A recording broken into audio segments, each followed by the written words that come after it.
how dare me not to be the best version of myself, even with no legs, one arm. They took a couple minutes in another room and they came back and they said, we classified this with what we call Hanhart Syndrome. I said, what is Hanhart Syndrome? And they said, well, Hanhart Syndrome is a super rare genetic disorder that either leaves the babies with undeveloped limbs or undeveloped organs. My guest on this episode is someone whose journey will leave you both in awe and motivated to push past your own limits. Born with a rare condition called Hanhart Syndrome, he faced unimaginable physical challenges from the moment he entered this world. They're like, how are you so successful? I was like, because I was so broken. I believed with certainty that if I build big things, I'll finally be loved. True men ask for help when they need help. I think also real men or real women entrepreneurs is they find what they're good at and they stay in their lane, and then they find people to put in the right seats. Today we're going to hear about he has broken through his own limitations, what drives him to inspire others, and his mission to make an impact on the lives of those struggling with mental health and addiction. Please welcome the incredible Nick Santonastasso.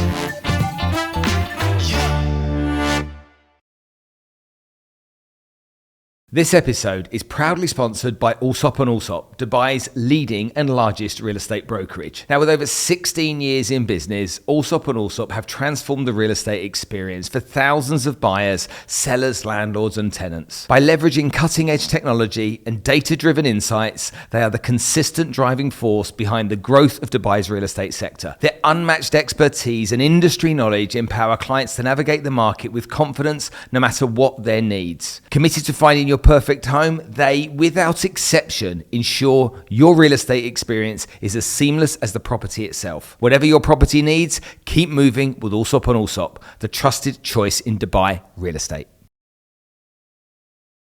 Nick, thank you so much for coming to join us on the podcast today. It's a real pleasure having you here. Thank you, brother. I'm ready to serve, and I'm glad to be here. Right, let's, for everyone's benefit, because there'll be people right now looking at you as they watch this, and for everyone that's listening, you're going to learn a lot. But for those that are watching right now, they're going to be going, hold on a minute, the guy's only got one arm because they can't see your legs, right? And I think it's important that everybody gets a real understanding, okay, of what happened to you at birth, what your experience was, and then let's dive into that after. Yeah, for sure. So this will be probably the most handsome guy with no legs, one arm that they've ever seen in their life, and so that'll be a first. But I'm 28, but in 1996, my parents went in for a late ultrasound, right? So as we were talking, I'm the baby of the family. I have one brother and two sisters, and they went in for the first ultrasound. Everything was great. They went into the second ultrasound. Everything was great. My mom wasn't on any alcohol or drugs, wasn't doing anything like that.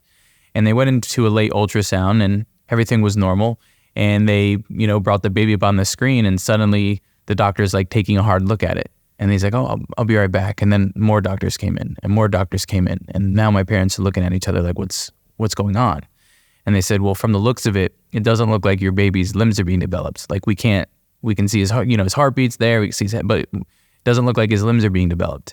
And they took a couple minutes in another room, and they came back and they said, we classified this with what we call Hanhart Syndrome.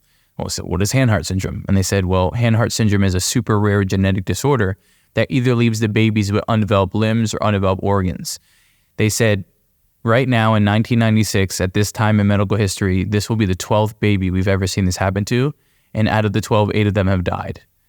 They're born with undeveloped organs. They can't breathe on their own. They can't eat on their own. They later on pass away. And they looked at my parents and said, all the things, right? You shouldn't go through with this pregnancy. We should abort. If you have them, you should institutionalize them. You should put them away. Like, they gave them a long list of things that they do. And imagine what my parents were going through in that moment. And in that moment, they made a decision. And I always say your life changes in a moment of decision. And my parents' decision was that they were going to focus on the 30% chance of that baby, me, living, versus the 70% chance of them dying. And my mom said that she was just going to go for it. She didn't want to do the other options, and she wanted to see what was going to happen. And so fast forward, I was born, and the moment I was born, I was a C-section baby, so they pulled me out of the stomach, and they ran and did tests on my organs, and they came back and put me in my mom's arms and said, I don't know how this happened, but all of his organs are 100% healthy. The only thing that was affected were his limbs. And so, yeah, beat the odds. The unicorn is here. He beat the odds. And from that moment, even after that, my parents were sitting there, and during the joy of them having a healthy baby, the doctors came over and like, well, by the way, he probably won't feed himself ever. He probably won't dress himself. You'll probably have to take care of him. You should institutionalize him. Maybe you shouldn't tell the world about it. Like, they gave them a long list of things that they should do. And my parents kind of said, like, screw off, like, we're going to do the total opposite. And they brought me home in front of my siblings. They didn't tell them, like, hey, we have a special baby coming home. Like, they didn't tell them. And they laid me down on the floor and they unraveled me, and there was a baby with no legs but an arm. And my brother's first instinct was, cool. What is that? Oh, look at his hair, and with kids, right? If you don't make it a big deal, they just kind of think it's normal. And I was named after Nickelodeon. My brother, they were like, what should we name him? And my brother loved Nickelodeon. He's like, Nick. And now you have baby Nick. Wow. You tell the story of somebody that was born with something rather than without something. Yeah. Oh yeah, with the hair, right, and everything. No, you said you were born, and guess what? Your limbs are working. They don't know how it happened, but guess what? You're great. Yeah. And as you told me that, and the way your eyes were talking to me, that was really interesting, because a lot of people could arguably feel like I was born without something. And you didn't. You just told me that story. Guess what? I was the winner. Yeah. Thanks for pointing that out. I think that's just the unconscious training, right? Of always focusing on what I have versus what I don't have. I think one of the greatest things that can totally change your quality of life is where you place your focus. And I think I was forced or pushed or trained for a very long time to focus on what was there rather than what wasn't. So thanks for acknowledging that. But I feel like I've won the lottery. Everything's additional in my life. The money, the impact, the relationships, every single day, it's like, I'm not even supposed to be here. Like my buddy who survived, some addiction, he has a boat called the bonus round. And he's like, I'm not even supposed to be here. So for me, every day I get to live the bonus round. Everything's additional. Wow, that is a hardcore devotee of the word gratitude. Yeah, for sure. And it wasn't always like that. Like the person that you see here today, I've only been this version of myself for maybe 6 to 8 years. For 19 years of my life, I was a victim. Let's go through it then. So you're born, you don't know much about it. When do you first realize, how old do you remember realizing that you were different? Yeah, what immediately comes to mind is I have a class picture in preschool. It was a Christmas picture where everybody has Santa hats on and everybody's smiling, and I have my hand shoved up in my hat because I guess I didn't like the way my finger looked. And so I guess I was even self-conscious as a preschooler.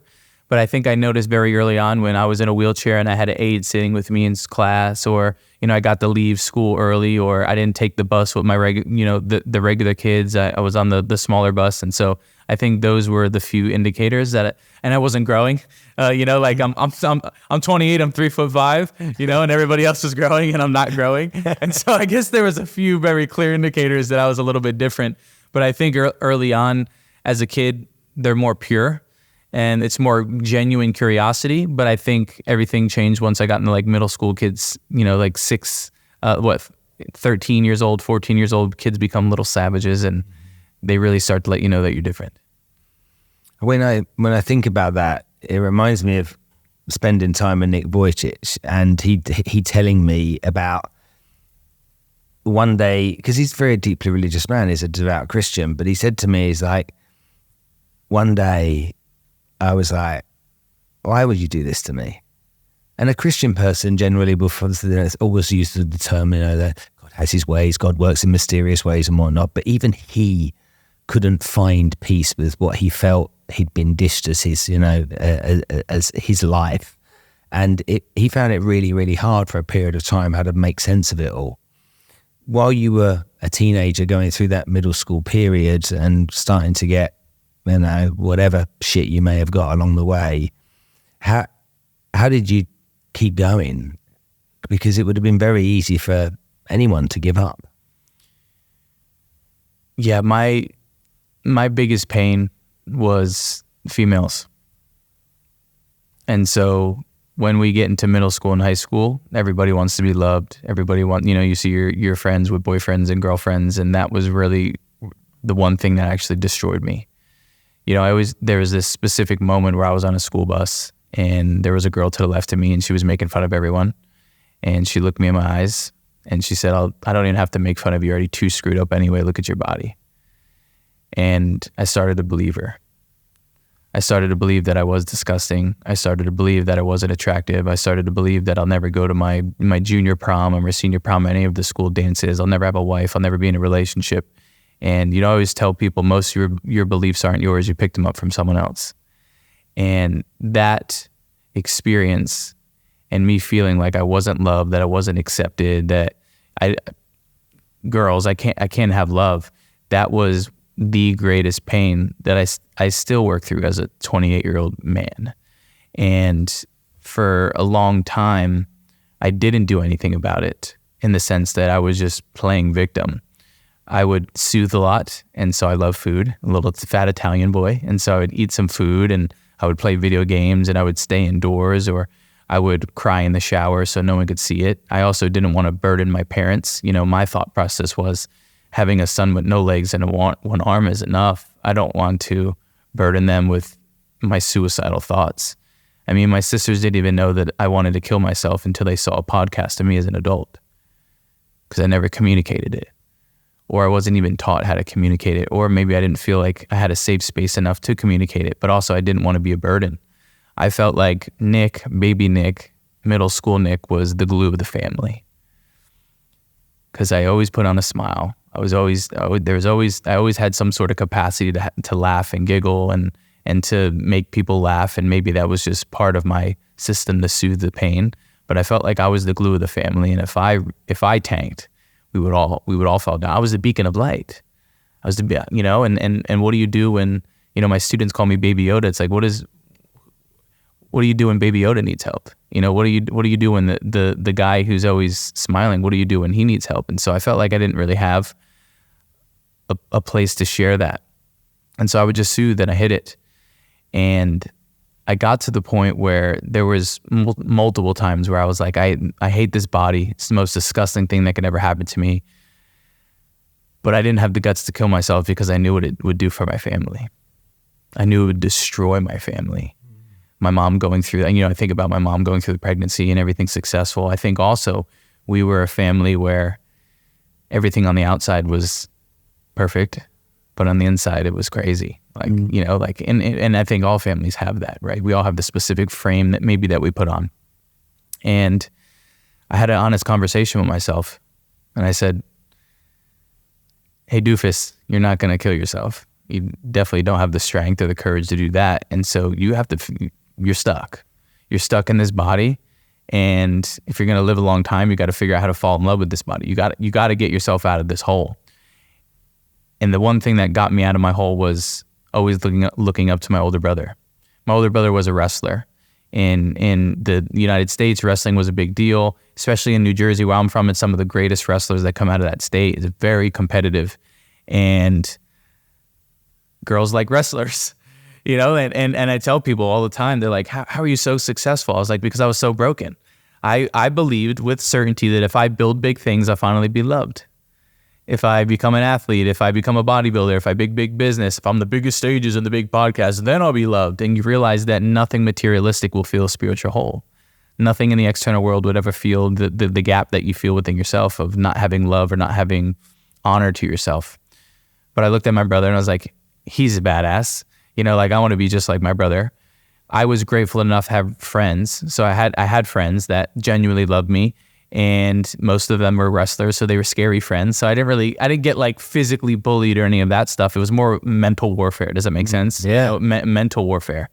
And my sophomore year of high school, my friends are like, yo, it's wrestling season. And when wrestling season came into play, I didn't see them. I didn't get to spend time with them. They're always at practice, or they're always cutting weight or anything. Like, I didn't get to see them. And they're like, you want to spend more time? You should wrestle.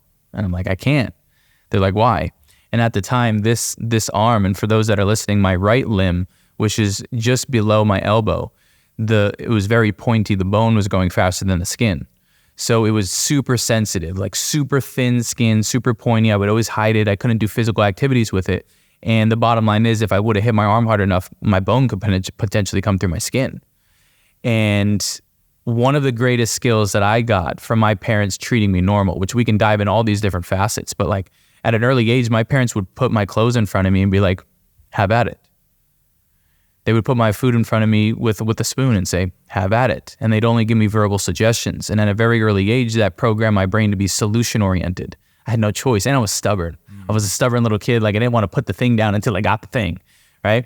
And so me being solution-oriented, I'm like, there's got to be a way for me to improve the quality of my life, figure out something to do with this arm, and become a wrestler.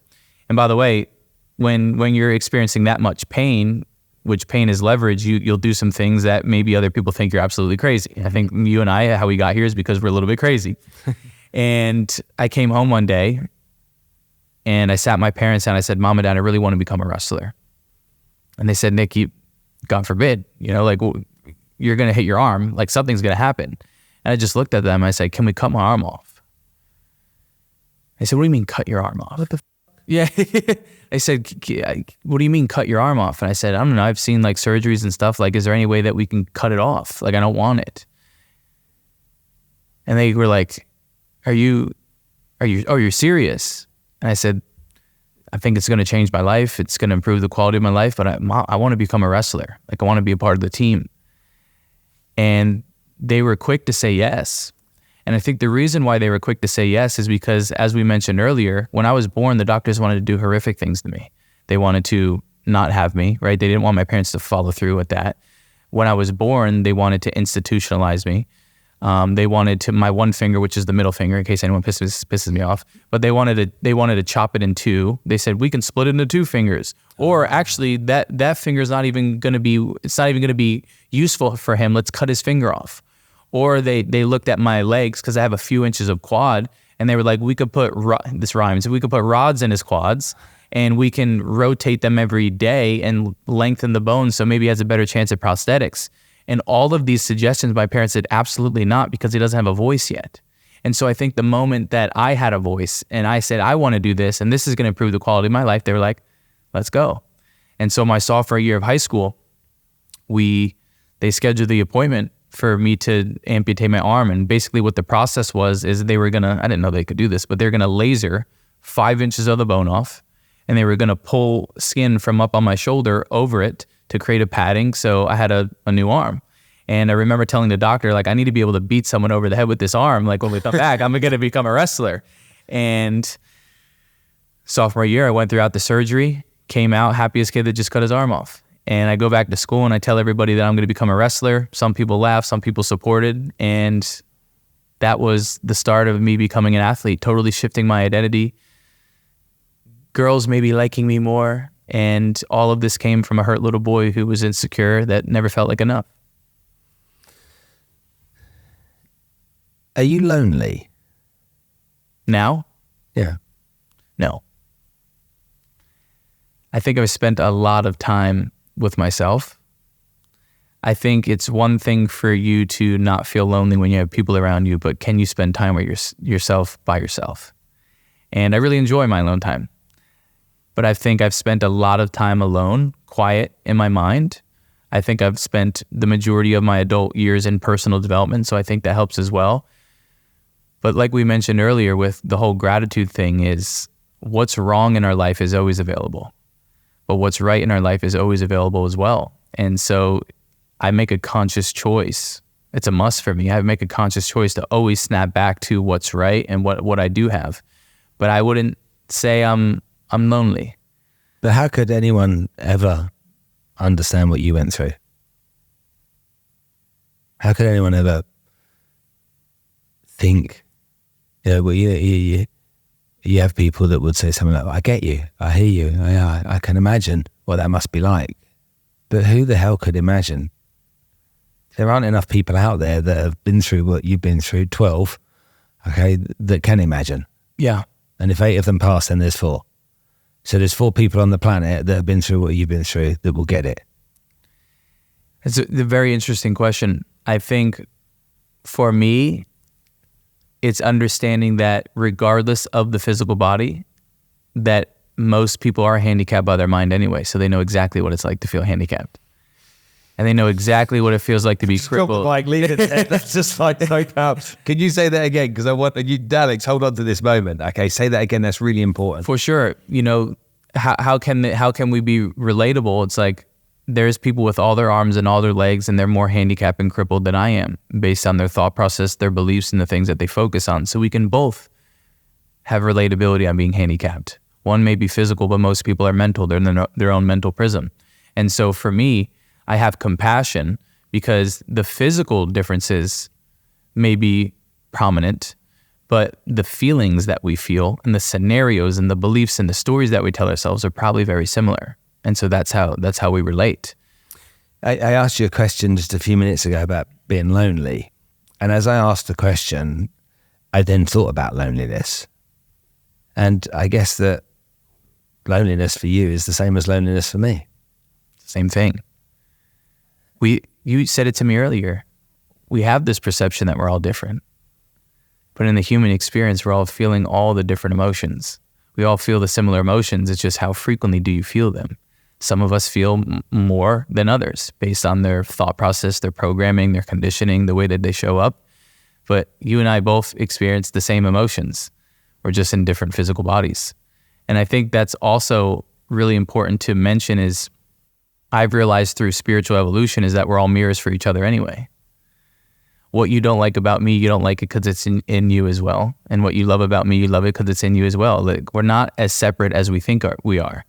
And I think one of the whole intentions of the human experience is to be separate from another and to find yourself back to wholeness, find yourself back to oneness, find yourself back to realizing that we're all pretty much the same. We're just in different meat suits. That's really powerful when you think about it that way. Talk to me about how people perceive you when they meet you for the first time. Because how did you perceive me? Knew that was Please elaborate. Right back at me. The ball's in your court. Well, I think it's a little bit unfair because I did my research on you, and I know people that know you, and so they told me a bit about you. But but like anyone that comes through my front door that initially physically, okay, has a difference, that's the first thing that you notice. But I'm pretty sure you'd be fair to say this as well. We were maybe 30 seconds or 2.5 minutes into talking, and there were just 3 blokes sat in a room having a chat about stuff, yes? And so for me, I don't like that you're that good looking because people that come in my house, they're better looking than me. I said to my wife, don't come here, he's a good looking. I said, I can show you on the phone, I sent her the black and white photos of you. I'm like, that fucker's coming to the house. But I'm gonna try and do this from a point of view of everybody that's listening and watching to this, because I think some people will feel this too. When you meet somebody that has on the surface of it, okay, suffered in a way that you might not have imagined, okay, and many of my guests have, my instant reaction is sadness.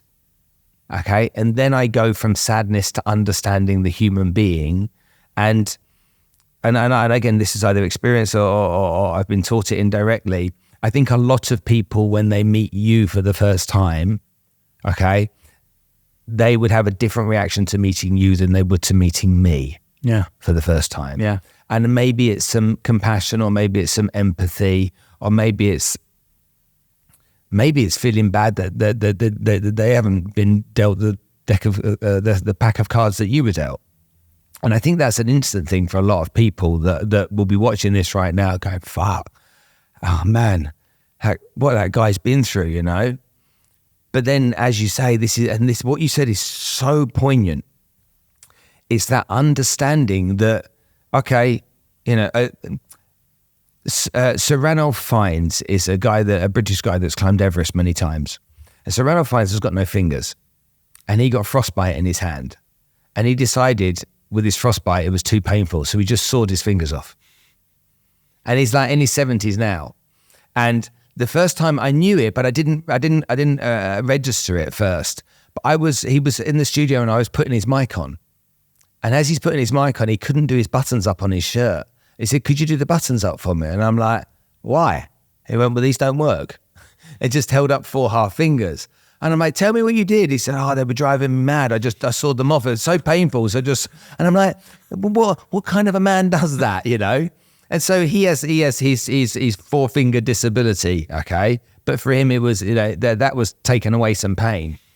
And so when I see anybody that's in a position that, you know, as I've told you about other guests that have been on the show, no arms, no legs, and different stuff that has happened to them through illness and stuff, I always get the same thing. And it's my interpretation of what your pain is only my interpretation. Your pain is a completely different experience to what I'm thinking it should be. And in many cases, it's not. And I'll go back to Alex Lewis, who I told you about. He said, "I came alive when I lost my legs and my arms." And it just, to me, that's just like, what? And then you're like, I get it now. Because most people don't live, they just exist.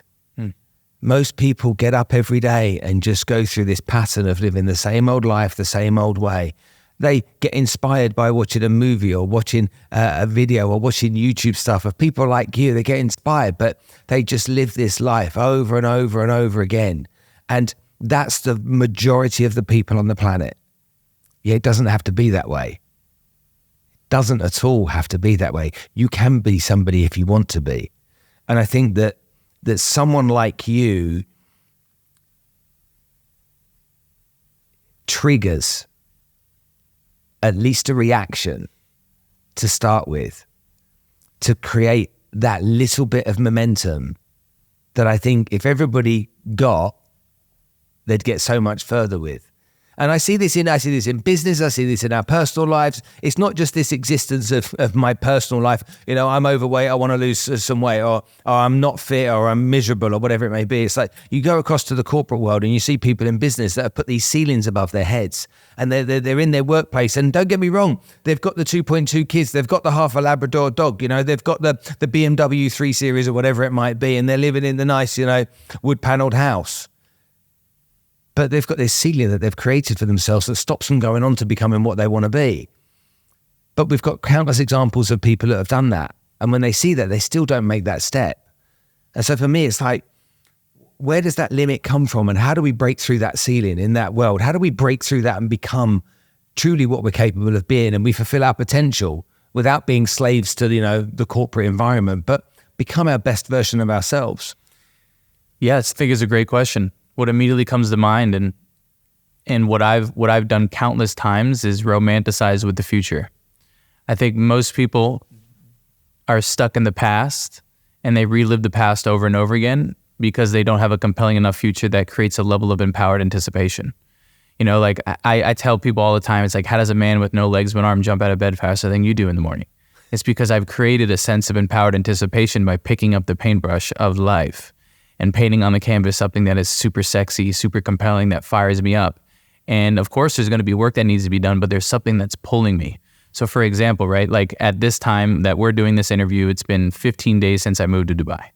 And one of the first things that I did with my business partner is we sat down and said, what is the next year going to look like? How much money do you want to give your parents?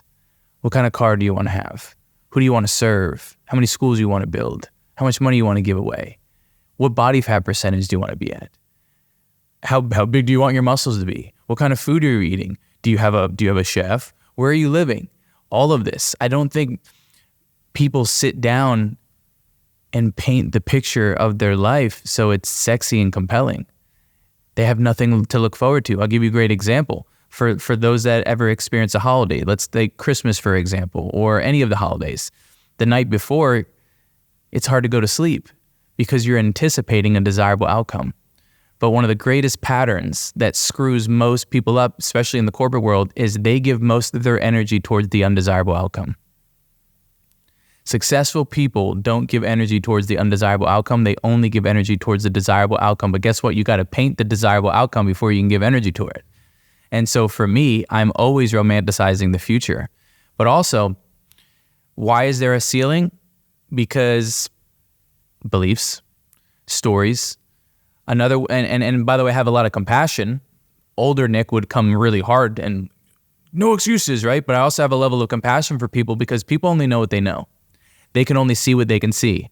And it's hard for them to break through a pattern that they don't know is there. They don't have a coach or someone on the outside saying like, hey, there's a blind spot there, there's a blinder. And so I have a level of compassion because sometimes they don't even know that they're playing small. Or no one in their family has ever given them evidence that they can get to the next level. Or maybe they don't have someone pouring into them. And so I think it's a whole combination of things.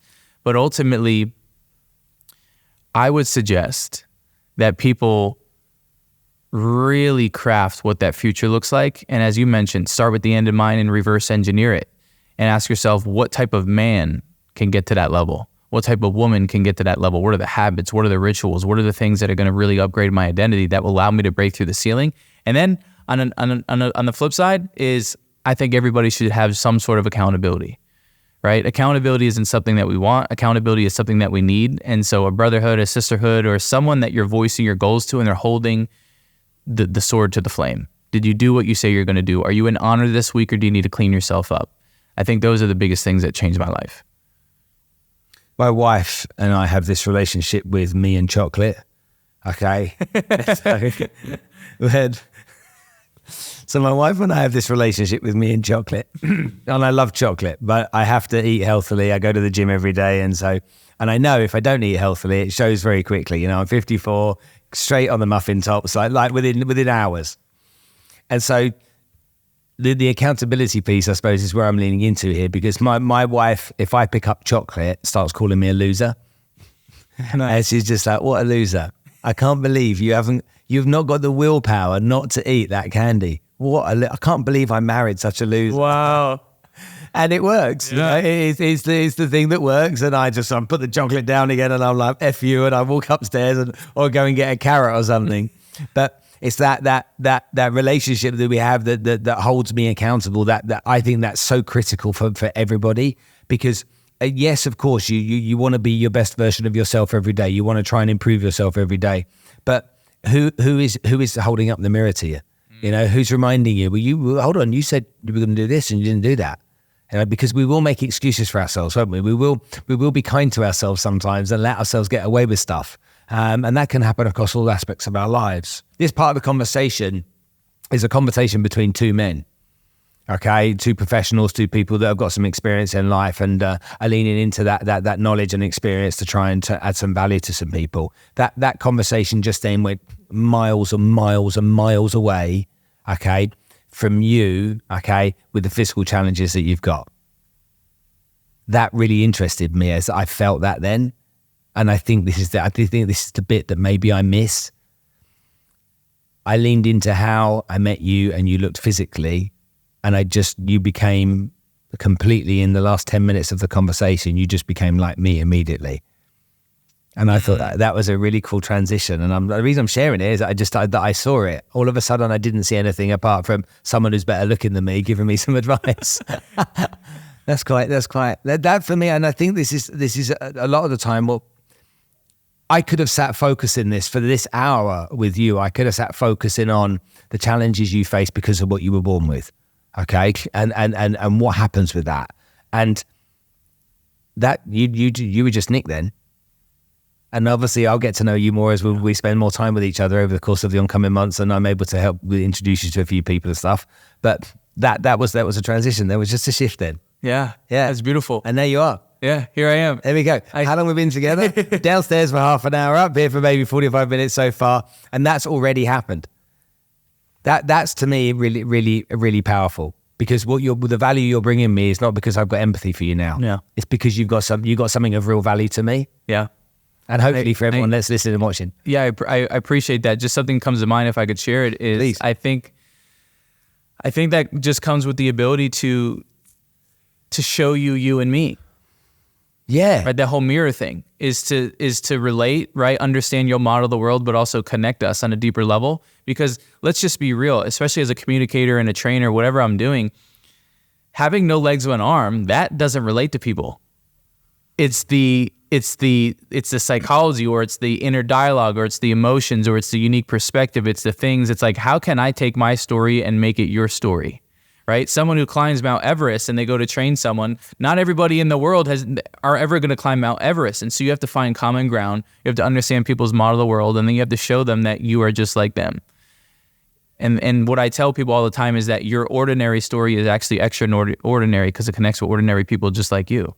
But if I was always here talking about crazy things and no legs and one arm and all this different type of stuff, I'd be so out of touch with my people. Keith, this is bang on the money. It's interesting, you know. You're 28 years old. Yes. How'd you get to be so wise at 28 years old? You're a kid. 3'5", baby. Right? I'm jealous. Just so we're clear on that one. Yeah. I thought I'll take your arms after this. You know, I'll take some donations, right? but I'll say a few things, and maybe I'll sound a little bit weird, but I'm not afraid to sounding a little bit weird. I believe that, and I didn't know this until maybe a few years ago, but I think it's not my first rodeo. I think I've been in multiple lifetimes teaching multiple times, always being a facilitator, always being someone that speaks truth, and in a lot of lifetimes I got punished for speaking the truth. And I had this realization, and it was such a different meaning and perspective I put on my body, is very similar to the story that you told me. Is like he started living once, you know, he had no limbs. Like people ask me all the time, would you take legs if you could? I said, absolutely not. Because I now know with conviction that I've been put in this unique vessel to impact lives in a way that not many people can impact lives. I'm so grateful to be in this vessel because I can cut through the noise in a way that a lot of people can't cut through the noise. And so for me, that's such a gift and such a blessing and such a superpower. And I'm just honored to be the messenger, but in a unicorn body that really shocks people, really breaks them out of their pattern and gets them outside themselves. And so I don't know where exactly I was going with that, but I feel like I've been facilitating and teaching for a very long time, and we're in this lifetime at this moment in time, and I'm going to serve and be the messenger until I'm not here anymore. That's such a profound way of thinking about it, you know. I've been given this vessel that can cut through the shit and the noise, and that can get people to realize where they are and take some action with no nonsense, no excuses. That's really important. And how dare me not to be the best version of myself? Yeah.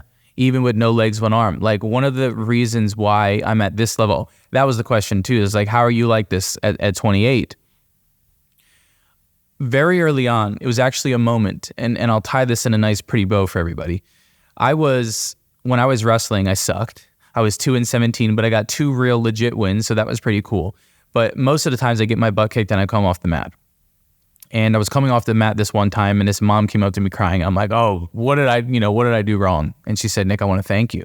And I said, for what? And she said, well, my daughter's over there in the sidelines. She was watching you. And she never wanted to do any sports. She never wanted to do any extracurricular activities. And she looked at me and she said, Mom, I want to try something. And she said, you not only motivated her, inspired her, but you shifted her perspective. I want to thank you. And I felt the fuzzy feeling of fulfillment. I felt the fuzzy feeling of being of service. I felt the fuzzy feeling of being of value. And now at this point at 28 years old, I will do everything in my power to become the greatest version of man and give it to you. I'm an offering. My human experience and who I build myself into is an offering. And I can only heal others as deep as I'm willing to heal myself. And I can only grow others as deep as I'm willing to grow myself. And so that's why I'm so focused and dialed in on being holistically whole. Sober, fit, mind sharp, great habits, because I want to preach from a place of leading from the front, even without legs.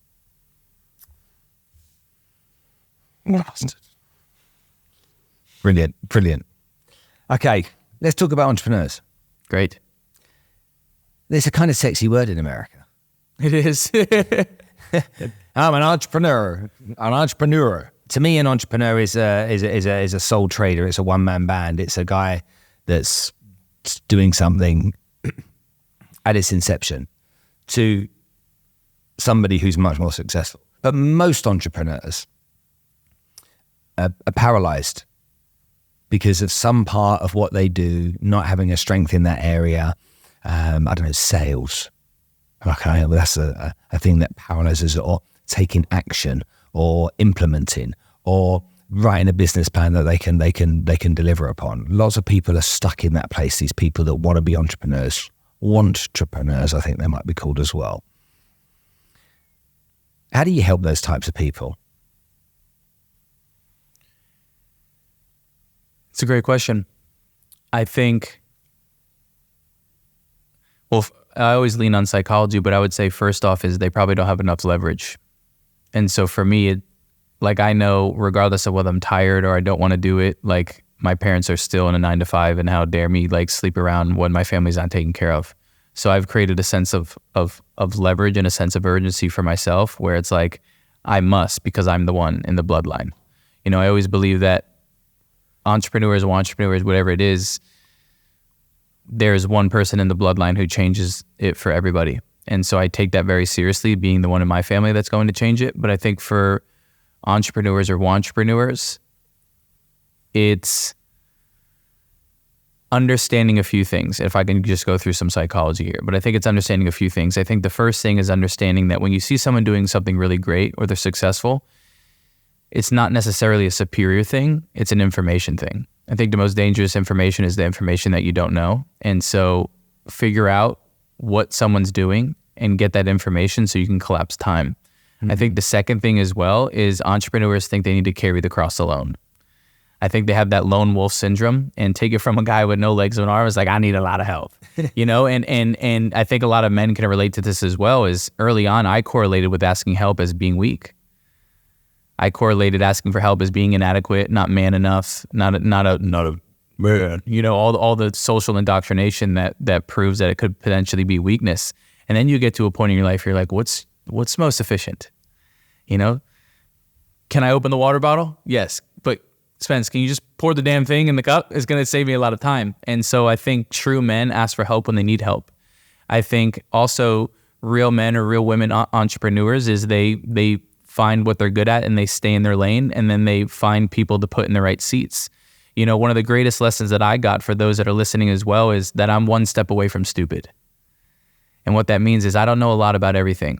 I know a lot about psychology and communication and training, right? I stay in my lane and I go deep on those specific things.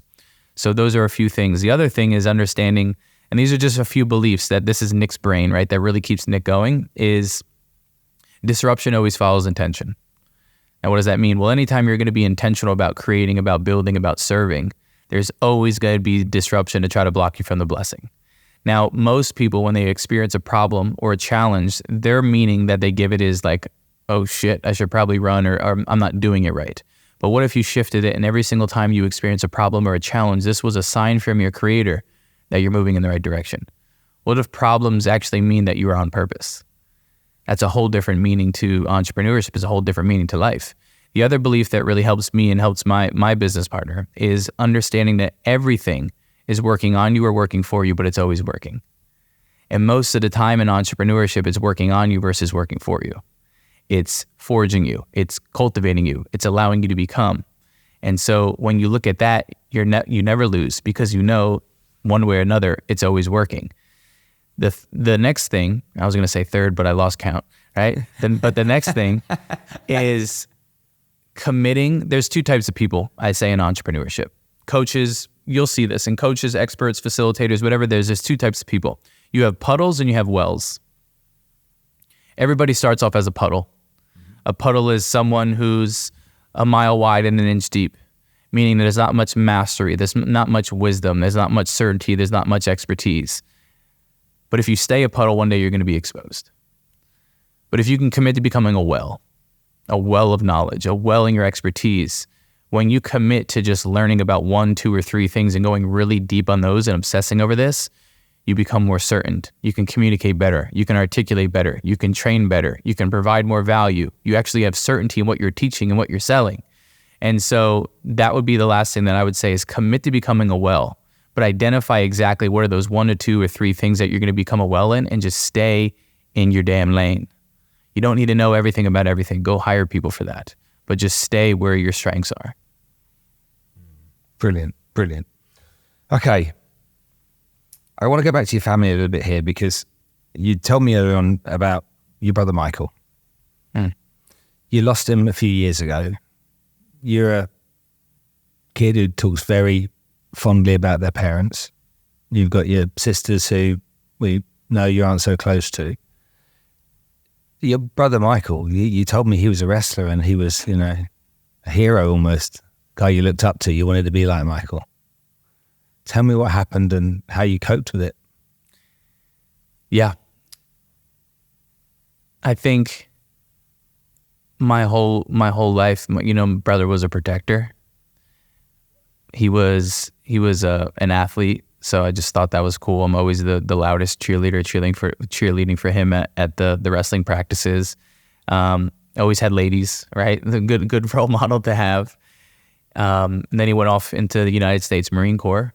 So he was a Marine, and then he got honorably discharged. He got hurt in training right before he would have been deployed, which could have been some sense of redirection. Who knows? And there was a pretty big age gap. It was probably 7, 8 years. And after high school, or towards the end of high school, as I'm like 17, 18 years old, we started to get closer. We start to hang out more. He was also a lifter, a bodybuilder, was super jacked. He was like the short jack dude, a little honey badger. But also like we hunted, like that's what we like bow and arrow gun, like we hunted. I have like a distinct memory of my brother carrying me down the railroad tracks. I could smell his breath. I know exactly like his heartbeat. We were sweating, where exactly he put me into the woods. Like he was at a lot of times my arms and legs, just like my father was. And that was the reason why I became a wrestler. That was the reason why I got in shape. That was the reason why in the United States I have a Tokyo Drift race car that I build, that I drive, because he loved cars. Like there's a lot of influence like that. But he was just a strong, you didn't mess with him type of dude. And I guess I wanted to be like that. I guess I wanted to be strong. I wanted to be a provider. I wanted to be a workhorse. I wanted people to respect me. He fought. I wanted to fight. I couldn't even fight. I have no legs or an arm, but like he would always scrap with people, and I was like, I want to fight. And so I think I looked up to him in so many different ways. And during it was 2020, I was living in Vegas at the time, and my whole family is in New Jersey, and it was my dad's birthday. And so I call my dad. I'm like, hey, Dad, happy birthday. I love you so much. How's everybody? They're like, yeah, they're doing great. I said, if you need anything, just I'm a call away. And I was sitting with my girlfriend at the time, and about 2 hours later, I get a FaceTime from my dad. And I pick the phone up, and he's hysterical, crying. I'm like, Dad, what's going on? He's like, son, he's dead. I'm like, who? He's like, I'm at the crime scene with your mother. Your brother's at my feet. He's right here. They laced his heroin with fentanyl, and they robbed him. And he's not coming back this time. And he said, son, I don't have the strength to tell your older sisters. Can you call them for me and let them know that your brother's not coming back? And at that time, it's hard to process. And I hung the phone. Yes, sir. I hung the phone up, and I called my older sisters and brought them the news that their brother mom and dad were at a crime scene. Mike's dead. He's not coming back. And at this time, he was on and off sober, right? On and off heroin. And so there were probably, I think, 2 or 3 times that he overdosed and was brought back to life. And so I think maybe a part of us was anticipating that this eventually was going to happen if he didn't break out of the pattern. And so I called my older sisters and let them know. And then I kind of just sat there numb, to be honest. At that time, I spent little time with him over his addiction. There was robbing and stealing, even with the family. And so at some point you have to love these people from afar. And so I rarely saw my brother. I think one of the few times that I saw him was like Christmas Eve through a video camera because he was in jail. That's my brother. And one of our last messages on Facebook. Speaking of Facebook, our last messages on Facebook was right before he died. He sent me a message and he said, "I got my LLC." He started a tree cutting company. He's like, "Yeah, it's official. I got my LLC." And he's like, how do I get leads? Because I was doing personal development, I was coaching, and I was like, oh, maybe, free consultation, like go cut trees for free, or like, show them what you're worth and then close them on the back end. He's like, okay, like I'll go, I'll go execute. A couple of days later, he's dead. And I didn't really realize that until 6 months after he was dead. 6 months after he was dead, I was in my house in Vegas. I was cleaning out my messages on my iPhone. And I saw brother. And I clicked on it. And the text went from blue to green. And I saw the last conversation that I've ever had with him. And I said, oh, wow, my brother's dead. And I broke down and I cried. And, I'm a big believer, in order to heal it, you have to feel it. Like even the day my brother died, a couple hours later, I was on a coaching call with 10 to 14-year-olds, teaching them mindset, right back into business. And so 6 months, felt it, did some somatic breath release to cry even more, cried myself to sleep in a workshop over him. And because of that, divinely guided, me and my business partner were also brought into alcohol and drug rehab centers in the United States. I was speaking at Tony Robbins' stage, and 10, 15,000 people, and I come off stage, and a man comes up to me and he's like, you changed my life. I know about your brother. Like, I wish we could have helped him. This is what I do. He said, we're opening up a facility in Washington State, and I'd love for you to be a part owner in it. We can talk what the details are and what the financial means, but at least like, this is also a way that you're honoring your brother. And so we got divinely guided and divinely brought into the alcohol and drug rehab space as well.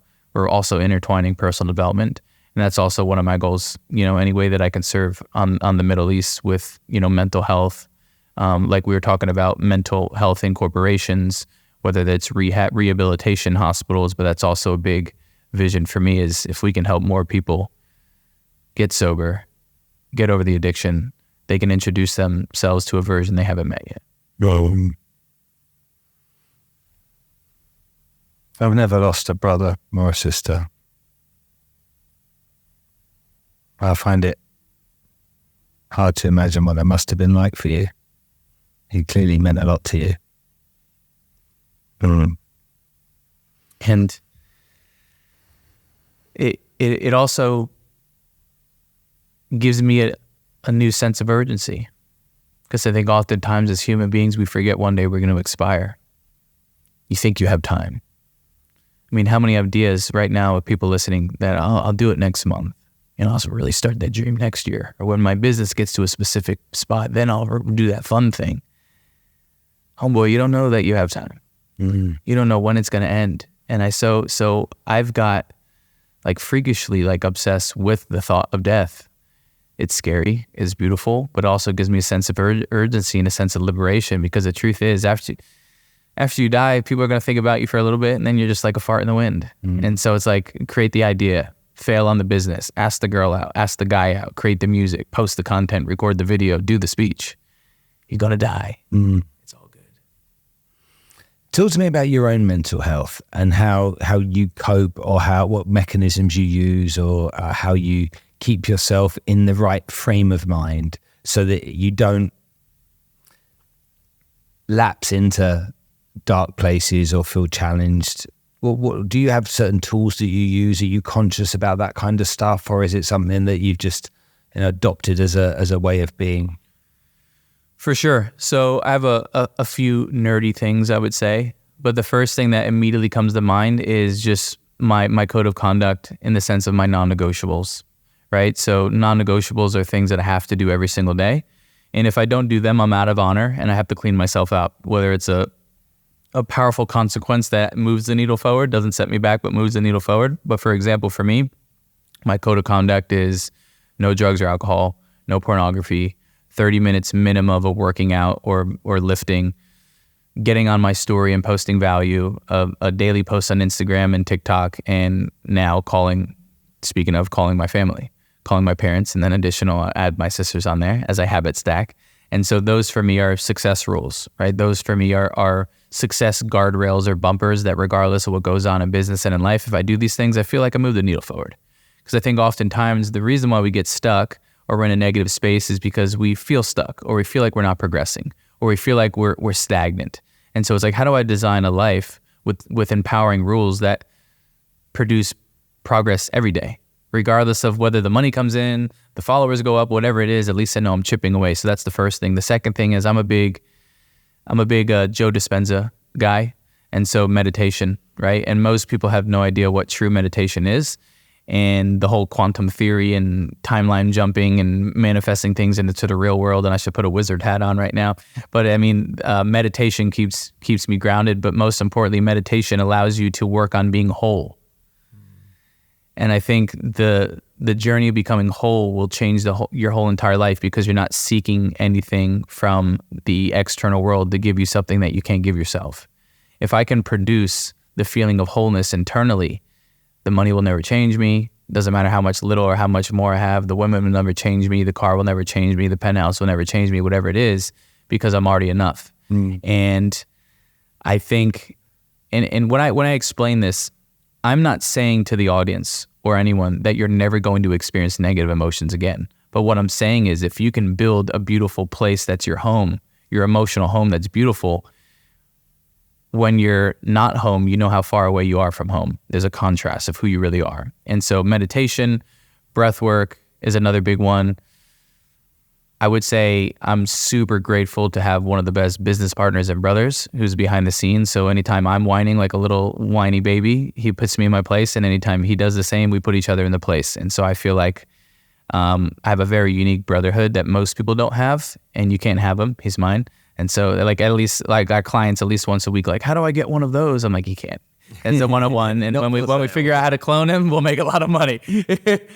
So we just have that accountability and that brotherhood. And then also what's interesting is the more personal development work you do, the less you think you need it.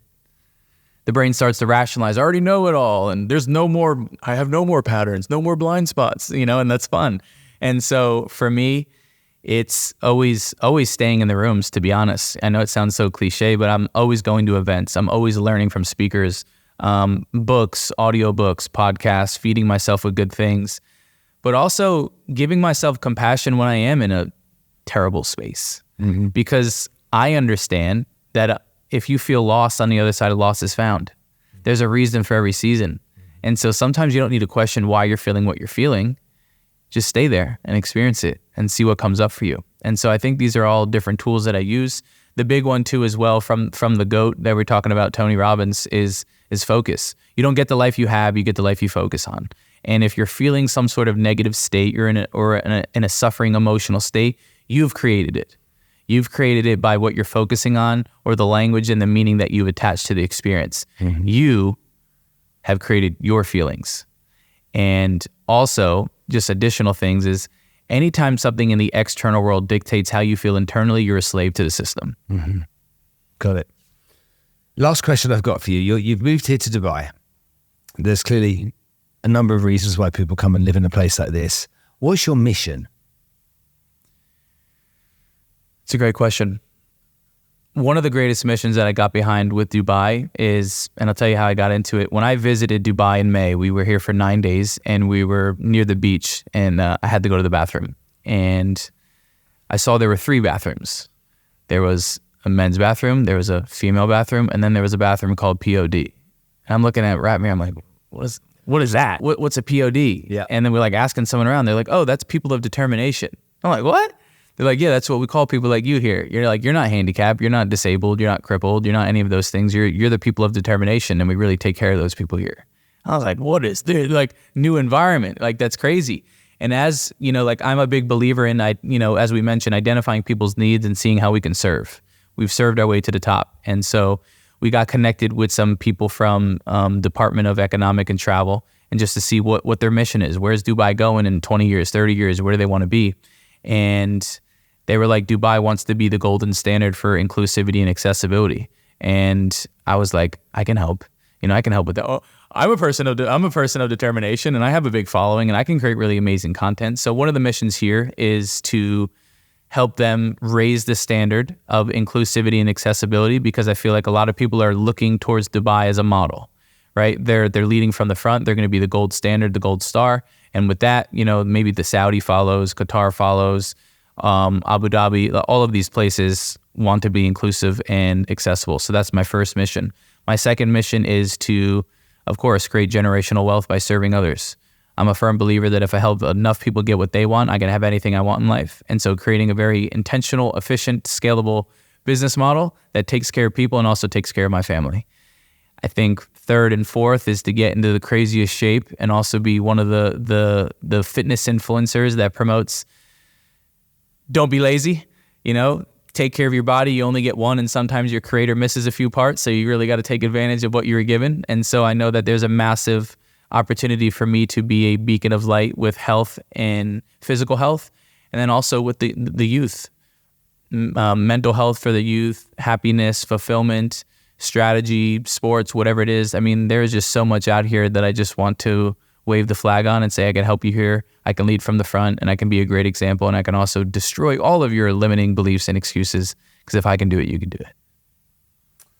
And on that note, Nick, thank you so much for coming to share your stories, your journey, your ideas, your ambitions, and the impact that you're going to have on people while you're here and around the world. Thank you so much, mate. It's been an honor, brother. Thank you. Glad to be in proximity.